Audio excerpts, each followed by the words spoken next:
మరికొద్దిసేపట్లో AP assembly సమావేశాలు మొదలవుతున్నాయి. దానికి సంబంధించిన లైవ్ చూద్దాం.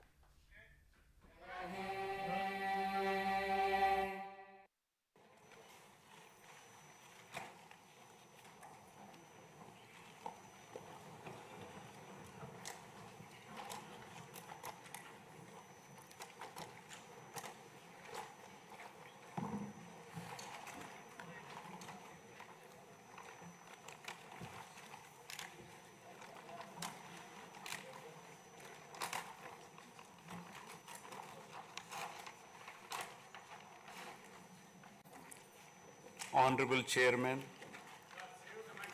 Andhra Pradesh State Legislative Council,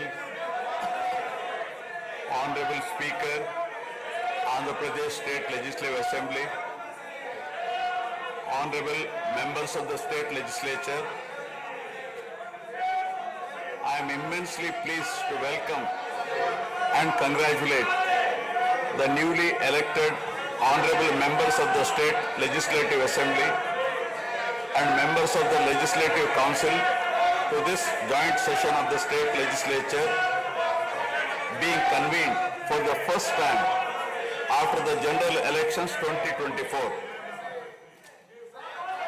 I would like to take this opportunity to commend the Andhra people's active participation in the electoral process. Their inspiration for change has been unambiguous. Now the responsibility of fulfilling their aspirations lies with all of you. Honorable members, you are aware that due to the supreme sacrifice of Amarajeevi Potti Sriramulu, Andhra Pradesh was formed as the first linguistic state on 1st October 1953 with Kurnool as capital. Thereafter, the state was recognized on 1st November 1956 and Telugu-speaking parts of Hyderabad state were made into the combined Andhra Pradesh with Hyderabad as capital. Accordingly, a lot of Telugu people moved to Hyderabad. Again, in June 2014, the people of Andhra Pradesh were forced to undergo another reorganization of their state, the most damaging experience of all. The united Andhra Pradesh was bifurcated unscientifically, undemocratically, and without adequate consultation with the stakeholders. This has left an indelible mark on the minds of the people of the residual state of Andhra Pradesh. The turbulence caused due to multiple state reorganizations and the resultant disruptions have deprived Andhra people of a sustained long period development and progress. Today we stand at a juncture where the people have to again take up the task of rebuilding their state.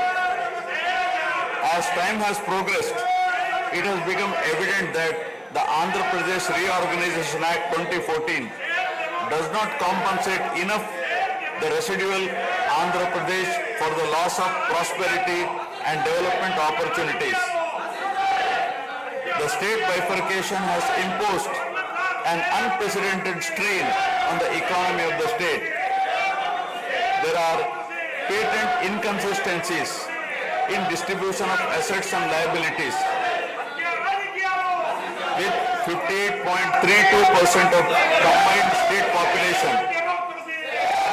The unscientific bifurcation caused the state to inherit only 46% of the resources, financial loss on account of loss of Hyderabad city, disproportionate debt burden, loss of access to public institutions, loss of national institutions, Government of India PSUs and institutions of higher learning, etc.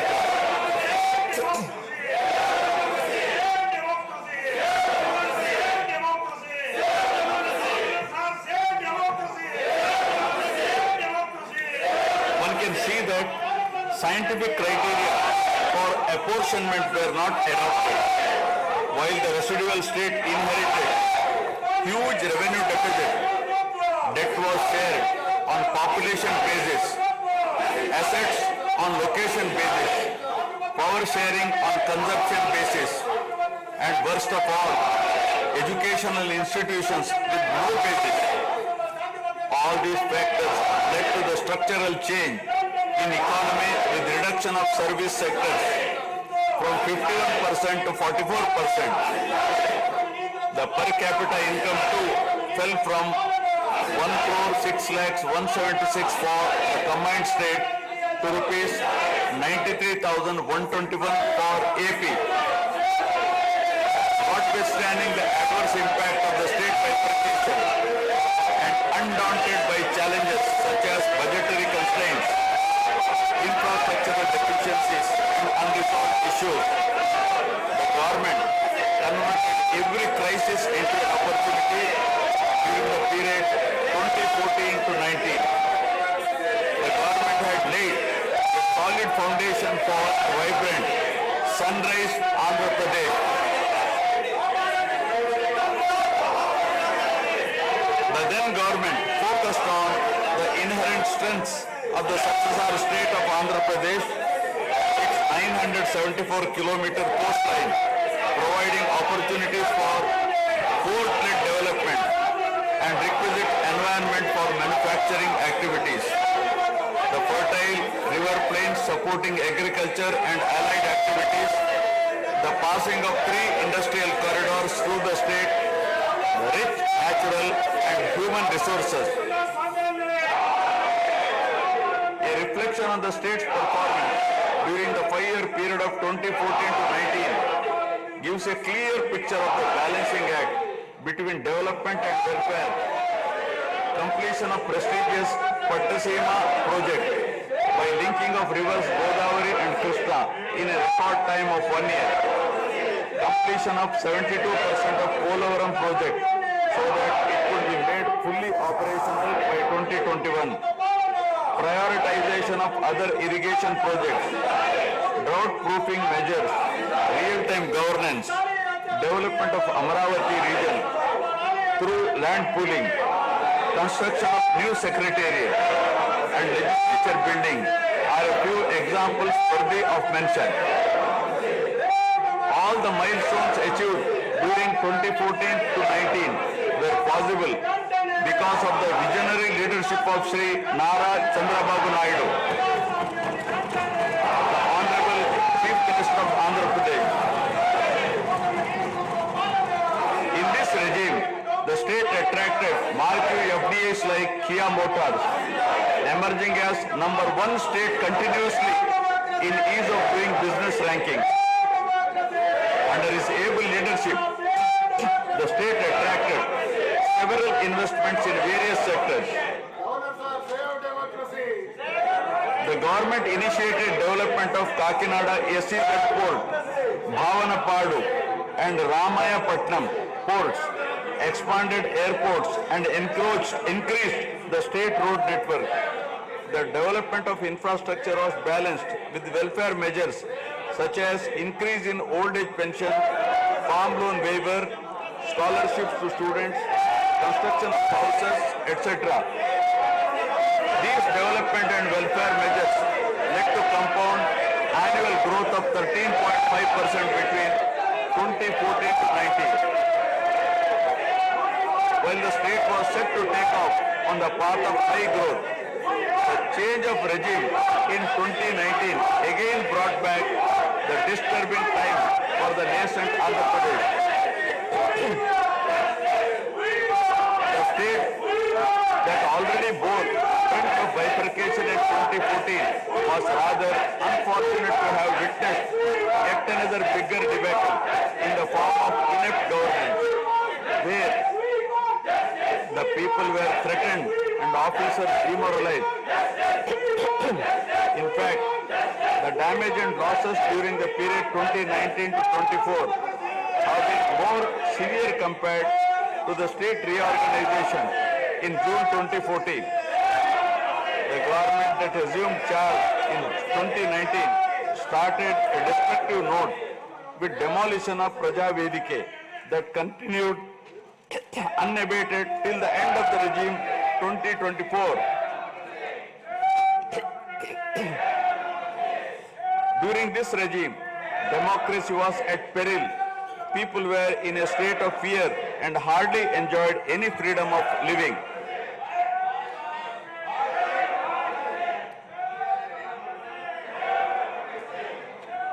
The regime revenge politics had severely hampered the state's prospects for prosperity and growth. Even the Honorable High Court of Andhra Pradesh had sought to convene a judicial inquiry into whether there is a constitutional breakdown in the state. The biggest damage was done to the brand AP. No noteworthy companies came forward to invest in the state.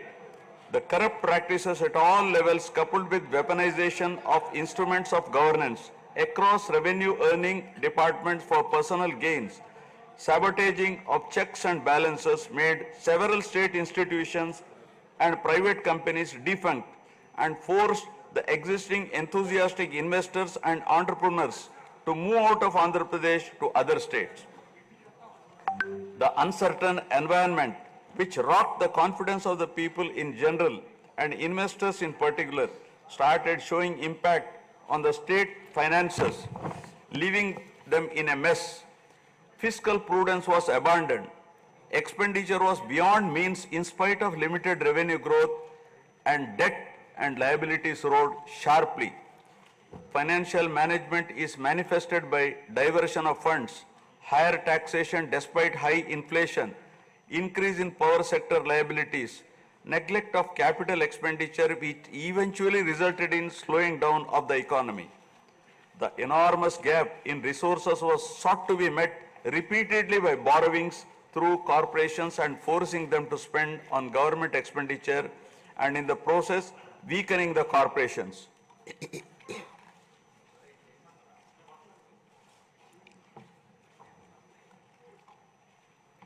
In view of the inordinate delay in clearance of the bills due to strained financial position of the state, many vendors and contractors have approached High Court of Andhra Pradesh for relief and filed cases against the government. About 25,000 cases have been filed for bill payments, which is unprecedented. The sheer number of contempt cases with personal appearances and arrest warrants against officials in several cases resulted in systematic humiliation and victimization of bureaucracy. This led to complete demoralization of administrative machinery. The capital expenditure reduced by 60% in 2019-24 compared to 2014-19. Departments such as water resources and transport, roads and buildings, which undertake substantial capital works, were left critically short of funds to carry out any works. The capital expenditure on water resources has reduced by 56%, and that on roads and buildings by an alarming 85% during this period. The compound annual growth rate of states-owned tax revenue slipped from 12.8% to 8.1% during this period. On the other hand, the revenue expenditure increased from 7.8% to 10.5%, whereas the capital expenditure growth declined steeply from 26.4% to 3.4%. Lower share of capital expenditure to public debt occurred during the period 2019 to 24 is a clear indicator that the government met revenue expenditure also through borrowed funds. The CAGR in per capita debt has been higher at 14%, while the CAGR in per capita income is only 9.7%. This reflects the fiscal profligacy of the previous regime as no capital formation took place. The Amaravati capital region, envisioned as the focal point of growth for the nascent state of Andhra Pradesh, was totally destroyed. With an attempt to scrap the Amaravati dream, the government confused the people with its malicious three capital cities idea under the guise of decentralized governance. During the period 2019-24, no irrigation project, no industries, no infrastructure relating to roads, buildings, hospitals, drinking water was taken up. Cancellation of MOUs in energy sector and other infrastructure projects further demonstrated the negative attitude of the government. Such disastrous decisions, unmindful of consequences, have led to unrest among the youth and